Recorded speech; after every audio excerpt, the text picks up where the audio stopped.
7. Nós temos uma espécie de norte para os nossos pedidos aqui. Uma espécie de direcionamento para os nossos pedidos. E eu proponho, para fins pedagógicos, uma proposição temática para a nossa construção nessa noite, olhando para o Salmo 67. Quando nossos pedidos encontram o propósito de Deus. Quando nossos pedidos encontram o propósito de Deus. Eu sei que você tem melhor memória que eu, mas me ajude então a memorizar isso. Repita comigo. Quando nossos pedidos encontram o propósito de Deus. De novo.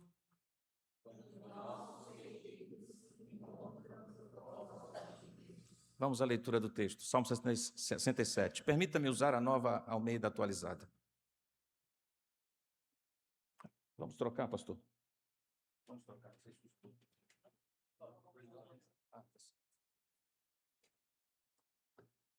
Ao mestre de canto para instrumentos de cordas, salmo, cântico.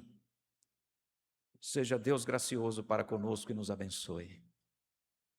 E faça resplandecer sobre nós o seu rosto, para que se conheça na terra o teu caminho e em todas as nações a tua salvação. Louvem-te os povos, ó Deus, louvem-te os povos todos. Alegrem-se e exultem as nações, pois julgas os povos com justiça e guias na terra as nações. Louvem-te os povos, ó Deus, louvem-te os povos todos. A terra deu o seu fruto, e Deus, o nosso Deus, nos abençoa. Que Deus nos abençoe, e todos os confins da terra o temerão. Quando nossos pedidos encontram o propósito de Deus. Por que isto? Olhando para o Salmo 67. Porque eu estou convencido que nossas orações revelam mais de nós do que imaginamos. Nossas orações revelam os nossos corações. Nossos pedidos revelam nossas preocupações, nossos anseios, revelam nossas afeições, por quem ansiamos, somos enamorados. Os nossos pedidos revelam nossa prioridade, revelam aquilo que consideramos indispensável. Então, a oração que fazemos revela mais coisas do coração do que nós, muitas vezes, imaginamos e até subestimamos. Por isso, a questão colocada nesse Salmo 67 me ensina muitíssimo. É natural que todos nós peçamos saúde, um bom trabalho, uma boa família. Quem sabe eu esteja falando exatamente para alguém aqui que entrou nessa noite muito angustiado e preocupado com uma conta que precisa pagar amanhã e não tem o recurso. Quem sabe uma senhora que saiu de casa chateada com uma discussão com seu cônjuge, seu esposo. Foi maltratada por ele, chegou aqui machucadinha, muito ferida. E é natural que essa irmã peça pela transformação do seu marido, pela transformação do seu casamento. Quem sabe é um filho que saiu de casa e rompeu as relações com um pai, uma mãe. E é natural que a oração seja: Senhor, traz o meu filho de volta, transforme o meu filho. Todas essas necessidades são reais, concretas, e é natural que nós as coloquemos diante de Deus, e deve ser assim mesmo. Pedimos por proteção da família, pedimos pelos projetos para que eles prosperem, Uma vez que a Bíblia diz que o homem pode fazer planos, mas a resposta certa vem dos lábios do Senhor, nós projetamos, planejamos e ansiamos que Deus nos permita a graça de concretizar esses planos. Aliás, nós pedimos para que Deus esteja à nossa frente, abrindo os caminhos e tornando tudo isso possível. Nada disso é estranho à vida cristã. O próprio Salmo 67 começa com um pedido de bênção. Seja Deus gracioso para conosco. A diferença aparece quando nós continuamos lendo o Salmo. Ele deseja a bênção, mas os seus olhos não estão na bênção. Há um horizonte para o qual ele aponta e que nossos pedidos também precisam apontar. Quando os nossos pedidos encontram o propósito de Deus, em primeiro lugar, é quando pedimos a bênção reconhecendo de onde ela vem. Quando pedimos a bênção reconhecendo de onde ela vem. Veja, versículos 1 e 6. Mais uma vez. Seja Deus gracioso para conosco e nos abençoe e faça resplandecer sobre nós o seu rosto. Versículo 6. A terra deu o seu fruto e Deus, o nosso Deus, nos abençoa. O primeiro pedido aqui nasce de um reconhecimento, a saber, da fonte. Quem é a fonte? Deus. E aqui não há nenhuma demonstração de constrangimento do salmista em pedir bênção. Ele pede mesmo, Deus abençoa-nos. E não há nenhum problema na espiritualidade bíblica em desejar que Deus nos abençoe, que Deus cuide de nós, que Deus sustente nossa casa, que nos dê o pão, que preserve a nossa vida, que preserve os nossos caminhos, que faça prosperar aquilo que está em nossas mãos. Na espiritualidade bíblica não há nenhum demérito, nenhum problema nisso. Jesus mesmo ensinou os nossos irmãos discípulos dizendo: o pão nosso de cada dia dá-nos hoje. O problema está em esquecer de onde vem o pão. E o Salmo 67 me impede de esquecer de onde vem a bênção. A terra deu o seu fruto, diz o verso 6. A terra produziu. A terra deu. A prosperidade veio. Alguém semeou. Alguém trabalhou. Mas o salmista, ao interpretar aquilo que aconteceu, declara: Deus, o nosso Deus, nos abençoa. Que lindo isso. Ele consegue enxergar a providência de Deus atuando por meio das coisas ordinárias, atuando por instrumentos ordinários da vida. E essa é uma disciplina muito importante para todos nós, queridos irmãos, porque nós trabalhamos e reconhecemos que Deus nos dá capacidade para trabalhar, a capacidade intelectiva para processar as coisas, a força e a coragem das mãos para realizar o trabalho, de gerir pessoas, de lidar com imprevistos. Toda essa capacitação não vem de nós mesmos.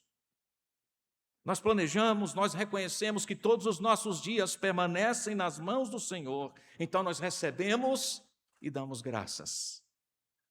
Nós colhemos e adoramos. É assim. Então a gente não precisa negar o esforço que a gente coloca no trabalho ao reconhecer a providência de Deus. Ele simplesmente sabe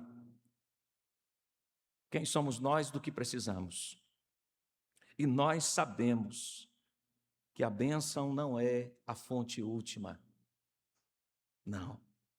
Tiago diz assim, o apóstolo Tiago: toda boa dádiva e todo dom perfeito são do alto. Agora, segure a minha mão, vamos ao Evangelho. Porque quando chegamos ao Evangelho, encontramos a expressão sublime incomparável da manifestação da generosidade de Deus. Paulo escreveu assim, inspirado pelo Espírito de Deus, portanto o próprio Deus nos ensina. Bendito Deus e Pai de nosso Senhor Jesus Cristo, que nos tem abençoado com toda sorte de bênçãos espirituais nas regiões celestiais em Cristo Jesus. Em Cristo Jesus recebemos aquilo que jamais poderíamos receber. Nem todo o trabalho de 114 anos seria suficiente. Em Cristo recebemos perdão, reconciliação. Somos chamados, convertidos em adoradores verdadeiros, do Deus verdadeiro. Nós fomos adotados, recebemos adoção em Cristo, recebemos paz com Deus. Você tem noção do que seja isso? Alguém uma vez me disse, pastor, eu quero contar uma grande bênção, eu estava com câncer e Deus me curou. Eu disse, que bênção grande mesmo, bênção grande, graças a Deus por isso, graças a Deus. Teria alguma bênção maior do que esta? Você não teve câncer, está aqui. Deus lhe preservou. Não é uma bênção isto? E a irmãzinha da igreja, que teve câncer, mas não sobreviveu. Deus não foi generoso com ela? Porque não há Deus saúde física nesse mundo? Sim ou não? O que é mais testemunhal? Alguém que foi curado de uma grave enfermidade. Ou alguém que não foi curado de uma grave enfermidade, mas continuou amando Jesus até o final. Na minha perspectiva, modesta, limitadíssima, eu fico mais impactado com alguém que não foi curado e continuou amando Jesus a despeito das circunstâncias. Continuou dizendo, Deus é bom, mesmo sentindo dores absurdas. Continuou agradecendo mesmo em lágrimas. Porque o final dessa história não está na bênção, tão simplesmente. Está no abençoador. Isso também nos ajuda a interpretar os 114 anos da Asaf Brás. É claro que existem naturalmente muitos nomes a serem lembrados, muitos trabalhos que devemos expressar nossa gratidão, mas por trás de cada contribuição, cada geração que serviu aqui, esteve a graça sustentadora de Deus. A Asaf não chegou até aqui simplesmente porque mulheres foram perseverantes. A perseverança delas foi graça de Deus também, não é? Deus sustentou, Deus concedeu dons, Deus levantou novas mulheres, Deus preservou a igreja. Por isso, a nossa celebração nunca começa e nunca termina com a exaltação das pessoas que fizeram a história. Sempre começa subindo em gratidão a Deus e reconhecendo o valor do obreiro, do cooperador. E sempre termina com a elevação do nome de Deus na última página da história. Deus, o nosso Deus, nos abençoa. Quando compreendemos de onde vem a bênção, então nosso coração começa a desejar algo maior do que os próprios dons, do que a própria bênção. Quando nossos pedidos encontram o propósito de Deus, nós, em primeiro lugar, pedimos a bênção reconhecendo de onde ela vem. Em segundo lugar, quando os nossos pedidos encontram o propósito de Deus, nós pedimos a presença daquele que é maior do que as bênçãos. Primeiro nós reconhecemos a fonte, agora nós pedimos a presença, desfrutamos da presença daquele que é maior do que as bênçãos. Novamente, verso 1. Seja Deus gracioso para conosco e nos abençoe e, diga,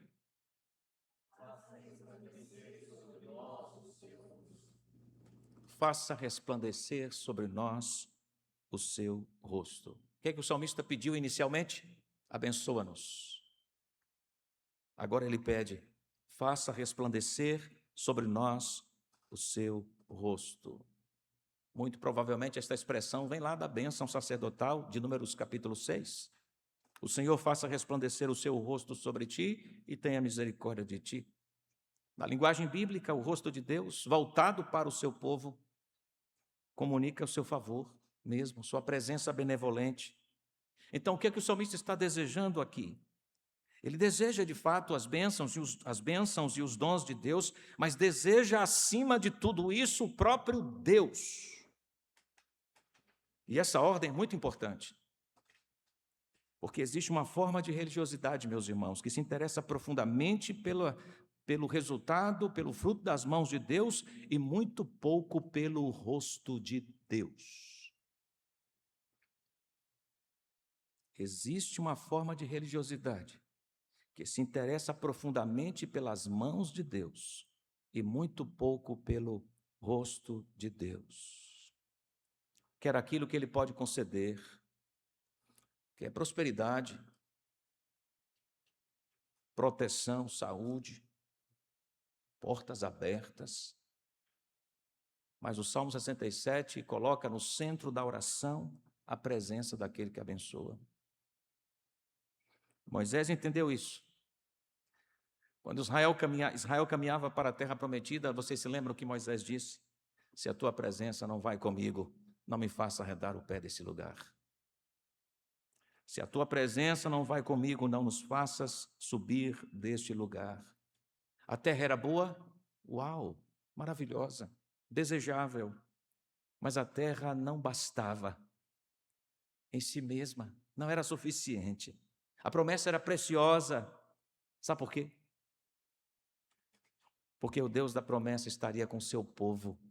Era isto que realmente dava o valor devido à terra. Não era a terra pela terra, era a presença de Deus na terra. E aqui nós encontramos uma questão ainda mais profunda, porque o Deus cuja presença desejamos é santo. Não é como a gente, cheio de defeitos, cheio de pecados. Deus não é assim. Agora a pergunta é: como pecadores, como nós, podemos viver sob o rosto favorável de um Deus santo? Como é possível? Salmo 15, Davi também faz esse questionamento. Como nós, pecadores, podemos estar na presença do santo Deus? Quem habitará, Senhor, no seu santo templo? Só tem uma resposta para essa pergunta. Só tem uma saída para essa pergunta. A resposta bíblica nos conduz a Jesus Cristo novamente. Porque o pecado produz separação, produz culpa.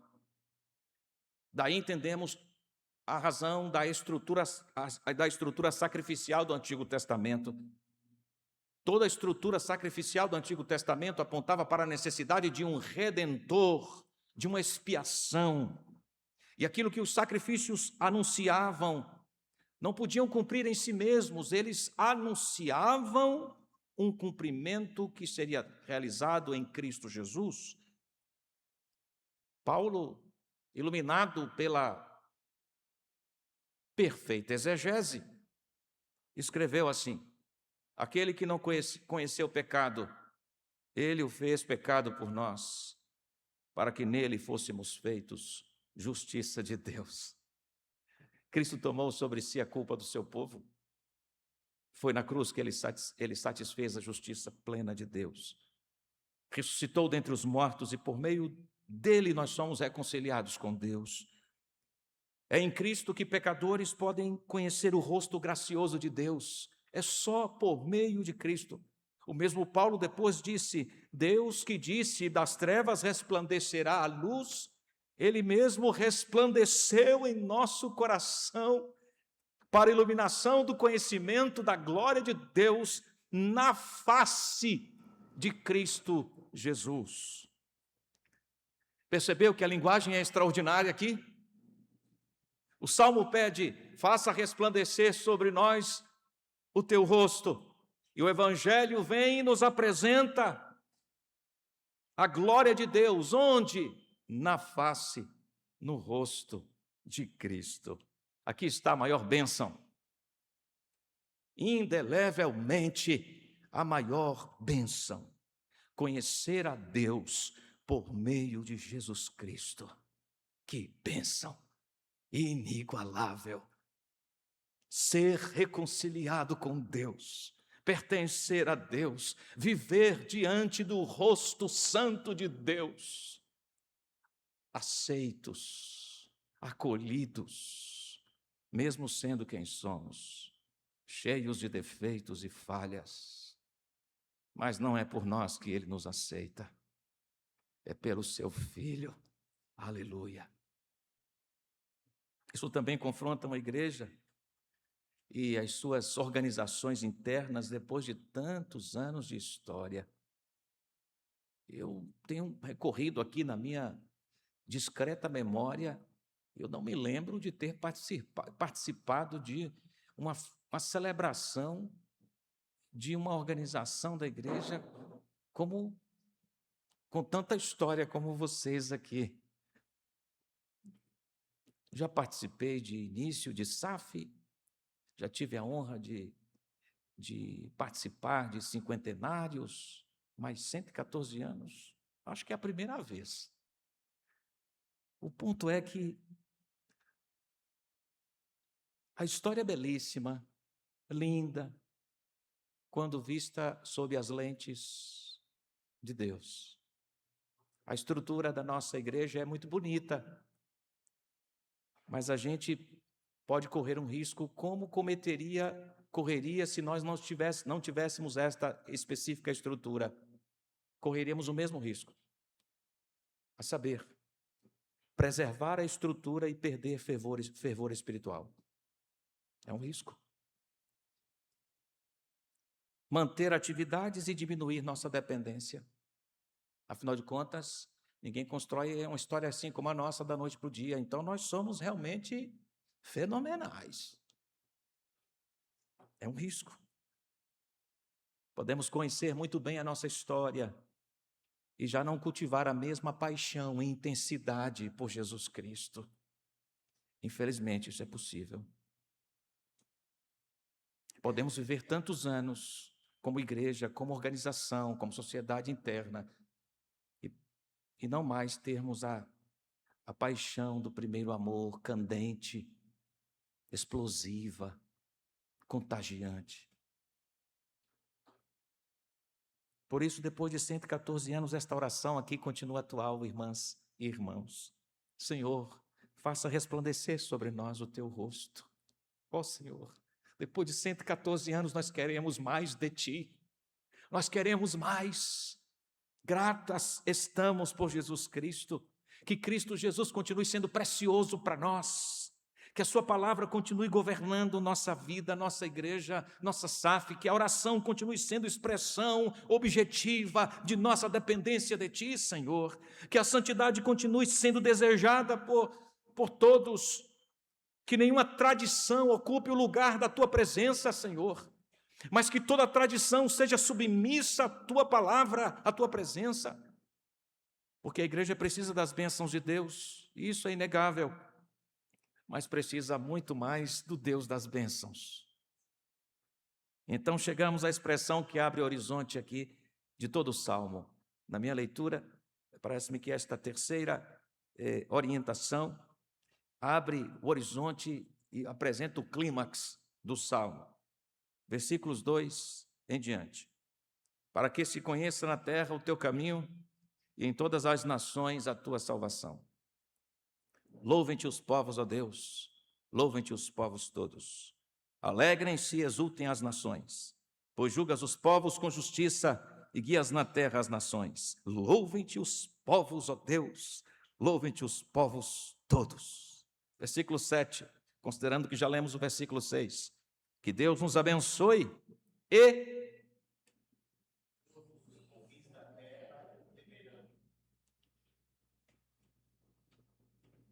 que Deus nos abençoe e todos os confins da terra o temerão. Quando nossos pedidos encontram o propósito de Deus, quando pedimos a bênção, sabendo para onde ela deve apontar.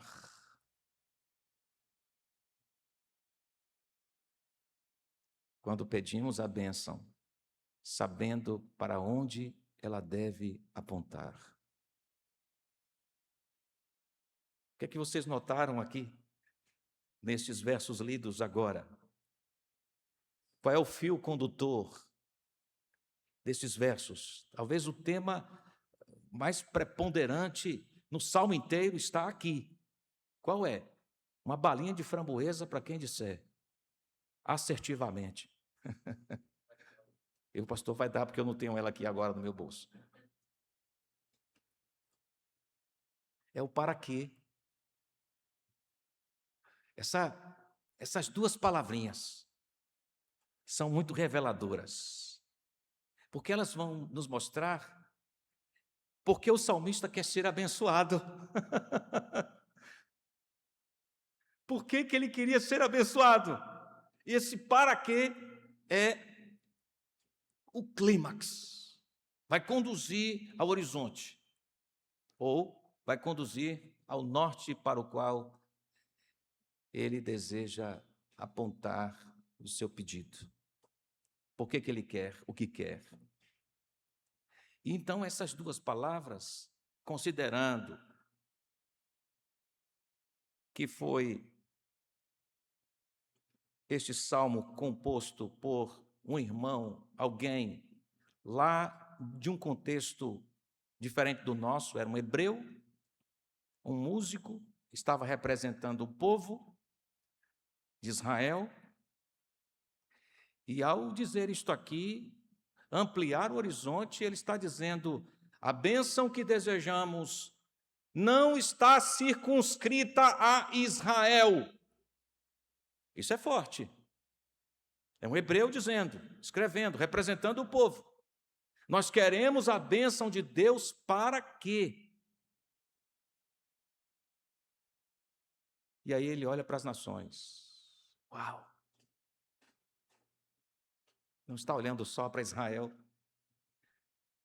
Ele deseja que aquilo que Deus realiza entre o seu povo torne conhecido quem Deus é para todos os povos, para que se conheça na terra o teu caminho e em todas as nações a tua salvação. A bênção chega a Israel, mas o olhar do salmista alcança o mundo. Povos. A perspectiva dele não surgiu aqui. Não. Ele simplesmente está sendo fiel à revelação dada a Abraão. Quando Deus chama Abraão e diz: em ti serão benditas todas as famílias da terra. Deus forma um povo para si dentro desse propósito redentivo, que desde o princípio contemplava outros povos, as nações. E essa promessa atravessa a história de Israel, encontra seu cumprimento decisivo em quem? Por isso somos apaixonados por ele. Jesus Cristo, de novo. Uma vez alguém, um presbítero de uma igreja, que eu não vou dizer de onde é, e etc e tal, essas coisas complicam a gente, ele diz: pastor, se o senhor prega sobre Jesus, não tem outra coisa para o senhor pregar não, só Jesus, Jesus, Jesus. Eu falei: é só Jesus mesmo aqui. Se você quiser saber de outra pessoa, é em outro lugar, mas aqui é só Jesus. Eu não sei o que ele queria ouvir, porque Jesus é tudo que precisamos, Jesus é tudo. Não há sentido sem Jesus. Enfim, vamos a Jesus de novo. Paulo, escrevendo aos Gálatas, disse: para que a bênção de Abraão chegasse aos gentios em Cristo Jesus. Cristo é o centro do propósito de Deus. Em outro lugar a Escritura diz que Jesus Cristo é o sim de Deus. Que linguagem especial.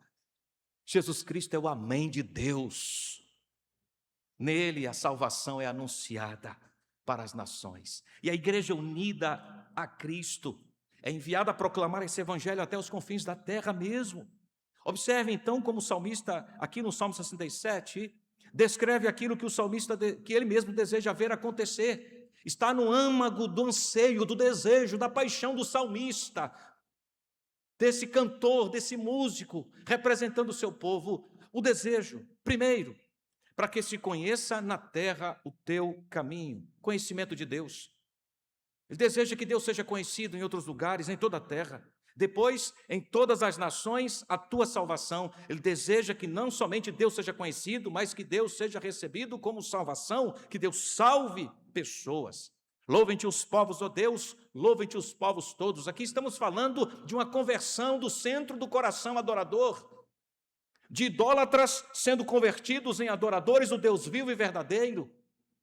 É uma conversão, uma transformação que ninguém pode realizar por si mesmo.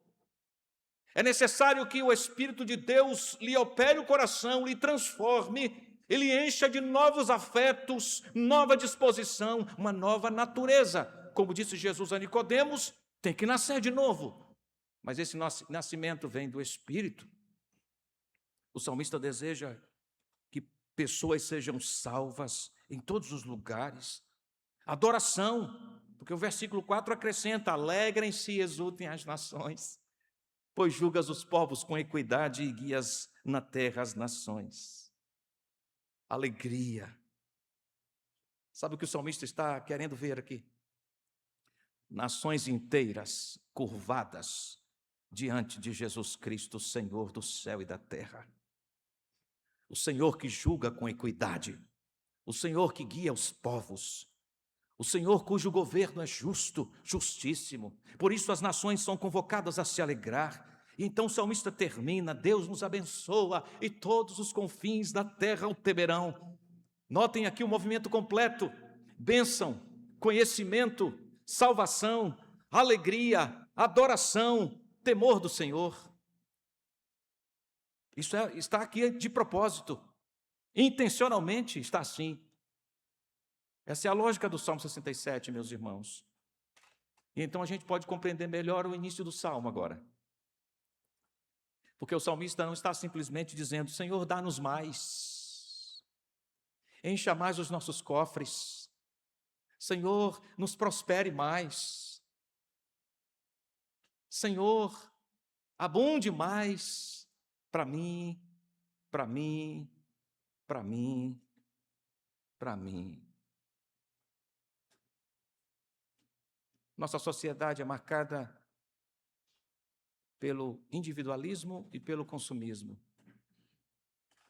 Dois ídolos gigantes no coração das pessoas. De certo modo, a minha impressão é que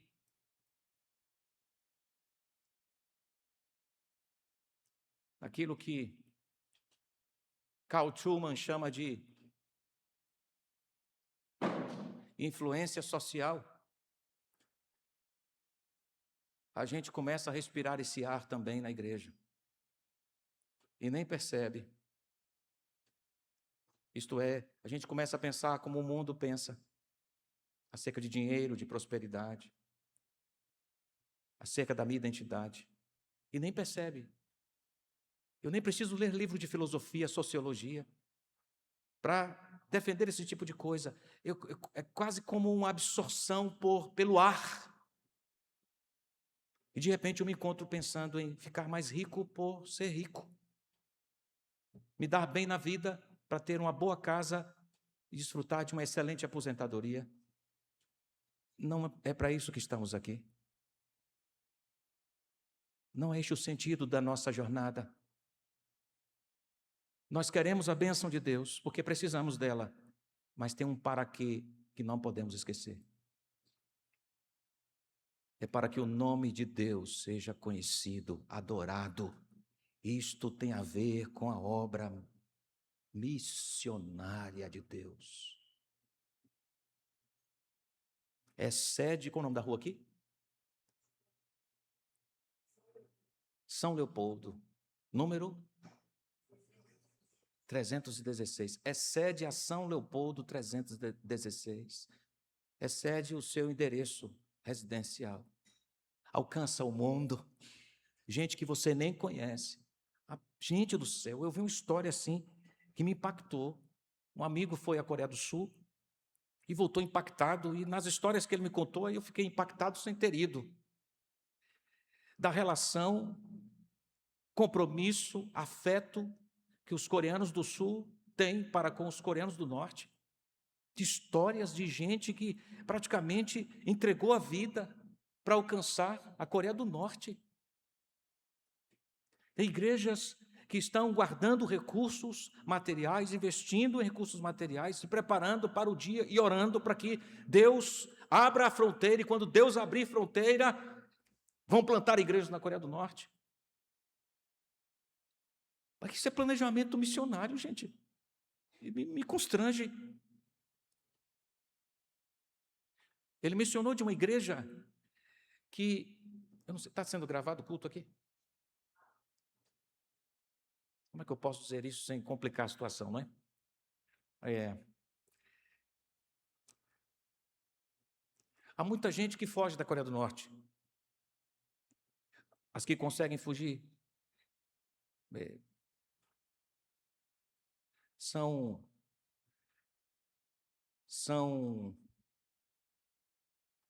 vivem na condição de escravas, as que vivem na Coreia do Norte. E há movimentos de resgate dessas pessoas. Você investir um recurso importante para resgatar alguém que você nem conhece e não é nem crente. Alguém me disse, sabe quanto custa para resgatar alguém em uma condição como essa? Uma pessoa. Mais de 100 mil reais para pagar para alguém ser resgatado de um lugar como esse. Já pensou alguém gastar 100 mil reais para resgatar alguém que nem conhece? Não é nem seu irmão em Cristo Jesus. Isso é visão missionária, meus irmãos. Isto é um amor em ação. O outro é digno, porque é a imagem e semelhança de Deus. O amor por Jesus nos faz estender as mãos para lugares além dos nossos lugares comuns. Que linda história, que lindo testemunho. Esses irmãos estão evocando ou revelando o Salmo 67, o anseio do Salmo 67.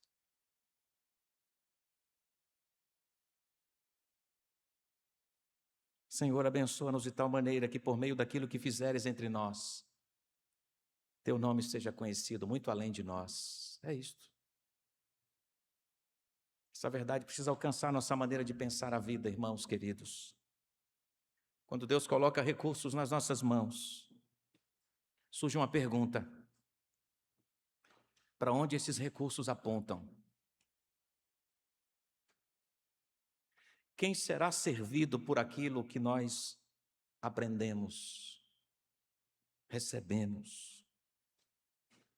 Quando Deus nos concede experiência, a gente pergunta: quem será fortalecido por essa experiência? Porque ela não é só para mim, não pode ser só para mim. Quando Deus me concede uma casa, por sua graça, um imóvel, há problema em desejar isto? Absolutamente. Mas quando Deus me concede uma casa, eu devo perguntar: quem é que poderá ser acolhido aqui no meu lar? Quem, além da minha família, pode ser abençoado com a minha casa? Esse é o espírito bíblico do redimido. É a generosidade dilatada para enxergar as oportunidades como expressão do desejo de tornar o nome de Deus conhecido e adorado. Quando Deus me concede dons, eu devo perguntar: como que esses dons servirão à edificação da igreja? Não é para minha vaidade, ostentação. É como é que isso vai ser servido para edificar o corpo, porque essa é a finalidade do dom, dos dons. Então, se Deus tem abençoado a sua vida com esses recursos todos e outros mais, pergunte-se como que isso contribuirá para que a igreja seja fortalecida e o nome de Cristo seja conhecido. Então, nessa noite de celebração justa, ordeira, digna, bendita, pelos 114 anos desta SAF, As irmãs são conduzidas pela mãozinha para o Salmo 67. E nós juntos com elas, como uma geração que recebeu a bênção de Deus, recebeu um legado anterior e recebeu a tarefa de expandi-lo para outros lugares, outros povos. A história está nas mãos de vocês, nas nossas mãos, desta geração. A grande responsabilidade desta geração não é simplesmente conservar aquilo que recebeu, é fazer com que a fidelidade recebida continue produzindo frutos e alcançando mais lugares. Por isso está no nosso DNA, vamos dizer assim, abrir novas frentes de trabalho, novas igrejas, alcançar novos lugares. Isso está no novo sangue que recebemos, na transfusão do coração, do transplante do coração, porque era esta a vontade de Jesus, é esta a vontade de Jesus. Casas abertas, pessoas cuidadas, missionários sustentados, e eu louvo a Deus pelo trabalho da SAF, nessa vertente de apoio missionário, sustento, caridade, sensibilidade. O Evangelho está sendo anunciado. Novas gerações estão sendo preparadas para servir, porque existe esta sentença inegável que deve permanecer diante de nós. A bênção de Deus chega em nós, ou a nós, mas no propósito de Deus não termina em nós. Que tal se voltarmos à pergunta que provocamos inicialmente nessa noite aqui? O que diferencia os anseios do povo de Deus diante de quem não pertence a Deus, em relação a quem não pertence a Deus? O Salmo 67 respondeu. O cristão pede bênçãos, deveras. O salmista pediu, sem dúvida. Nós também podemos pedir, com certeza. Mas os pedidos do povo de Deus revelam algo muito mais profundo, a saber, os pedidos do povo de Deus testemunham sobre aquilo que o povo de Deus mais ama. E o que o povo de Deus mais ama é Deus. Por isso estamos engajados no propósito de Deus, que é tornar o seu nome conhecido por toda a terra. Por isso o primeiro pedido foi: peça a bênção reconhecendo de onde ela vem. Seja Deus gracioso para conosco e nos abençoe, tudo vem dele.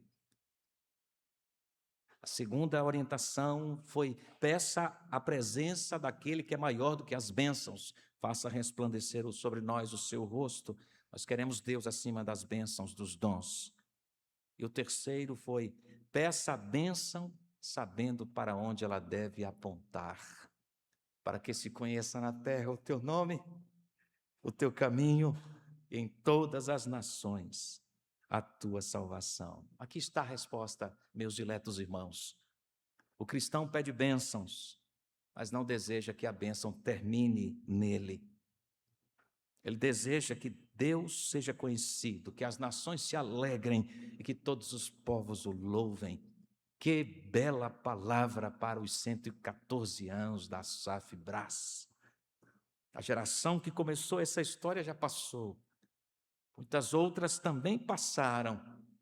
A presente geração recebeu seu tempo, recebeu sua oportunidade de servir, recebeu dons, recebeu uma história, e agora cabe a esta geração decidir o que fará com aquilo que Deus colocou em suas mãos. É simples assim. Um dia outras mulheres ocuparão o lugar de vocês, naturalmente. Que elas recebam uma SAF que ama a palavra, ama a oração, ama a igreja, que ama servir, que ama o servo Jesus Cristo acima de tudo.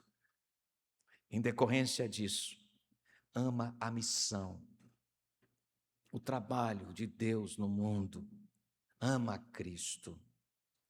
Porque esse é o testemunho que vale a pena atravessar gerações.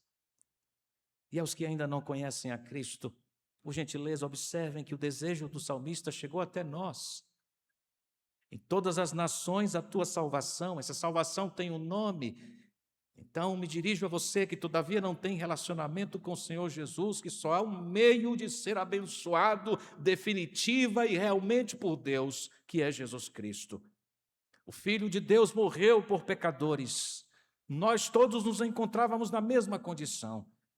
Ele ressuscitou dentre os mortos, nele há perdão, nele há reconciliação com Deus. Portanto, nessa noite, arrependa-se e creia nele, em Jesus Cristo. E que depois de 114 anos, a oração dessa SAF continue sendo: seja Deus gracioso para conosco e nos abençoe, e faça resplandecer sobre nós o rosto, para que se conheça na terra o teu caminho e em todas as nações a tua salvação. Que Deus conceda a resposta dos pedidos do seu povo, que estão em consonância com os próprios pedidos do salmista. A saber, que vejamos os povos louvando a Deus, muitos pecadores rendidos aos pés de Jesus, aqui, ali, lá, em todo lugar. E queira Deus que sejamos instrumentos para isto. Amém.